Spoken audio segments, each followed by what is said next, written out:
aperturando lo que es el tema del grupo número 10, vamos a estar hablando sobre lo que son las funciones de la estadística en el proceso de investigación, en la cual inicialmente vamos a tocar el tema sobre lo que es la investigación.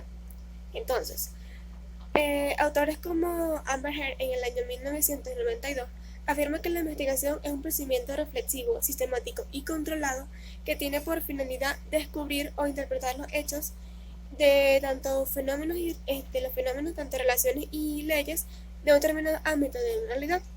Entonces podemos concluir que esto describe, interpreta y analiza fenómenos sociales y humanos en contextos reales, en la cual tiene la finalidad de la investigación en ciencias sociales, ya que éstas pueden reivindicar la pertinencia social, científica y humana. Gabriel Caña y a mí me toca hablar sobre el método de selección de muestras. Este método hace referencia a la manera en la que se extraen los registros de una población para incluirlos en una muestra. Dentro de ella podemos encontrar el método de selección de intervalo fijo, que con este se selecciona una unidad monetaria inicial o un registro en todas las selecciones posteriores que se encuentran a una distancia o un intervalo fijo, por ejemplo, cada 20 unidades monetarias o cada 20 registros después de una selección inicial. También tenemos el método de selección de celdas. Con este método, los datos establecidos se dividen en múltiples celdas o grupos de igual tamaño y se selecciona una unidad monetaria o un registro de forma aleatoria a cada celda. Y por último tenemos el método de selección aleatorio, que con este método todas las unidades monetarias o registros se seleccionan aleatoriamente del conjunto de datos completo o de cada estrato si es que está utilizando el muestreo. La validez interna es un término importante en estadística e investigación. Mide la solidez de la investigación, lo que puede ayudar a determinar la exactitud y fiabilidad de sus datos y conclusiones. Si un trabajo implica trabajar con estadística o realizar investigaciones, es importante entender la validez interna. ¿Por qué? Porque, la validez interna es una medida de la fiabilidad y solidez de la investigación, como ya la había mencionado. Ahora, esencialmente, la validez interna puede expresar si la investigación se llevó a cabo de forma adecuada y si existe una relación real de causa y efecto entre las variables de la investigación.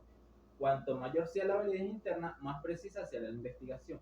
La validez interna se basa en el número de variables de confusión de un experimento, que son variables extrañas que sesgan los resultados de la investigación.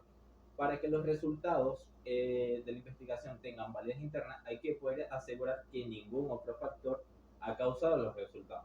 Ahora, la validez interna es importante porque su comprensión puede indicarle hasta qué punto puede confiar en su investigación y en sus resultados. Puede ayudarte a confirmar las relaciones entre las variables y a identificar las causas y los efectos. Esto hace que la validez interna sea un término esencial en estadística e investigación. Validez externa.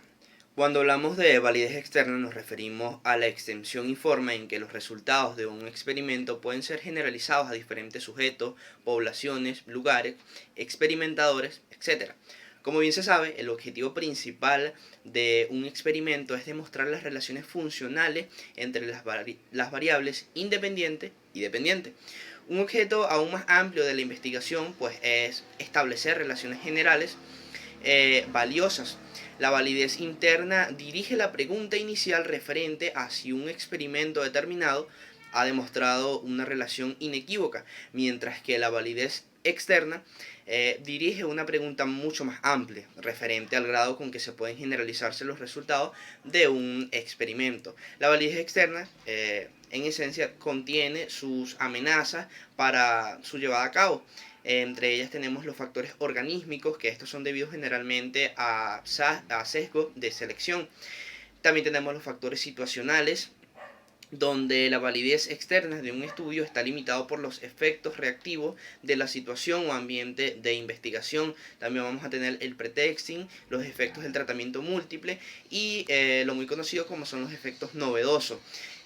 Aquí pues tenemos que cuando un investigador introduce una intervención no usual, es decir, que va a ser novedosa, puede provocar un efecto simplemente como función del fenómeno novedoso, cuyos efectos llegan a estar ausentes cuando la intervención pues va a entrar en su proceso de progresión. Buenas tardes, es el estudiante Jesús Bueno de la sección 8 de Medicina, segundo año. Hoy les voy a hablar sobre las funciones que realiza la estadística en un proceso de investigación. Como bien sabemos, la estadística es un método que se utiliza para examinar y determinar la cantidad de unidades o aspectos en una población. ¿Qué quiere decir con esto? Por ejemplo, ubiquémonos en personas. Para determinar cuántas personas en una enfermedad, en un momento de pandemia, cuántas personas están enfermas, padecen la patología, cuántas no y cuáles son las asintomáticas, en síntesis. Esto lo utilizará el investigador al momento de la investigación para así determinar la cantidad de, como venimos hablando de momento de pandemia, personas que sufren de una patología. Y en síntesis, eso es lo que realiza como función este proceso de investigación utilizando la estadística. Bueno, eso fue todo, gracias.